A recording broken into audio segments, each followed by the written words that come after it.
12 Januari 2003, umur 18 tahun, asal sekolah SMA Negeri 4 Bantaeng, asal daerah Kabupaten Bantaeng.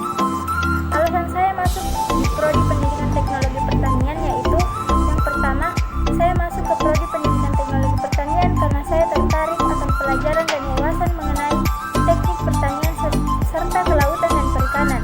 Yang kedua, dalam kurun waktu 5 tahun, program studi Pendidikan Teknologi Pertanian serta kelautan dan perikanan memiliki lulusan yang dapat berkemampuan untuk bekerja baik dalam dunia pendidikan maupun industri dalam bidang teknologi pertanian secara profesional.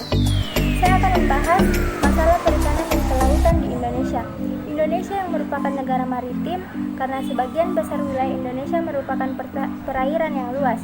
Kondisi itu menjadikan Indonesia sebagai salah satu negara yang memiliki potensi besar di bidang kelautan. Dengan kondisi laut yang begitu luas, berpotensi juga timbulnya permasalahan yang terjadi di laut Indonesia. Beberapa permasalahan di laut Indonesia yaitu yang pertama illegal fishing atau penangkapan atau mencuri ikan secara ilegal yang dapat melanggar hukum. Marak terjadi di wilayah kelautan Indonesia, di mana dilakukan oleh nelayan negara lain yang masuk ke wilayah kelautan Indonesia untuk menangkap ikan secara ilegal, yang itu menjadi ancaman bagi kelautan Indonesia dengan adanya illegal fishing ini. Jelas merugikan bagi bangsa Indonesia. Yang kedua, masalah sampah di Indonesia yang merupakan salah satu faktor negara penyumbang sampah terbesar di laut. Sampah plastik menjadi komponen terbesar di laut. Sampah laut terdapat di semua habitat laut, mulai kawasan-kawasan padat penduduk hingga lokasi-lokasi terpencil yang tidak terjamah manusia. Kepadatan sampah di laut beragam dari suatu lokasi ke lokasi lain yang dipengaruhi oleh kegiatan-kegiatan manusia, kondisi perairan atau cuaca, struktur dan perilaku permukaan bumi.